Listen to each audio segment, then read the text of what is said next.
अस्सलाम वालेकुम। मुझे कहते हैं नाज़िया और मैं बनाने जा रही हूँ माश की दाल। और माश की दाल जो हो एक छिलके वाली होती है और विदाउट एक जो है बग़ैर छिलके वाली होती है।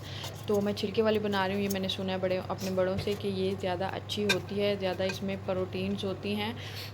और इसके साथ इसको मैंने सोक करके रख दिया था पकाने से पहले 15 मिनट। और अब मैंने इसके अंदर ऐड किए हैं माश की दाल, पानी, और साथ में मैंने इसके अंदर ऐड किए हैं स्पाइस में मैंने इसके अंदर लहसुन, अदरक, कुटी हुई लाल मिर्च पाउडर लाल मिर्च, और साथ में मैंने इसे सॉल्ट ऐड किया है और अनियन।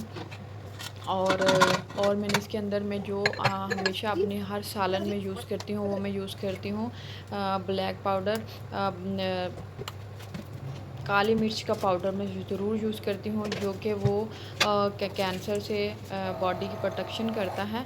तो मैं वो ज़रूर इस्तेमाल करती हूँ। यहाँ मैंने लिए है तड़के के लिए, मैं ऐसे ऑयल नहीं डालती। और मैं तड़के के लिए यहाँ मैंने लिया ऑलिव ऑयल। और अगर आपने ऑलिव ऑयल नहीं लेना, दूसरा ऑयल लेना है, तो उसको थोड़ी देर पकने दीजिए ताकि कच्चेपन का टेस्ट ना आए। यहाँ मैंने लिया है ऑलिव ऑयल के अंदर मैंने डाली है थोड़ी सी हल्दी डालने का मकसद ये है कि कलर इसका अच्छा सा आ जाए।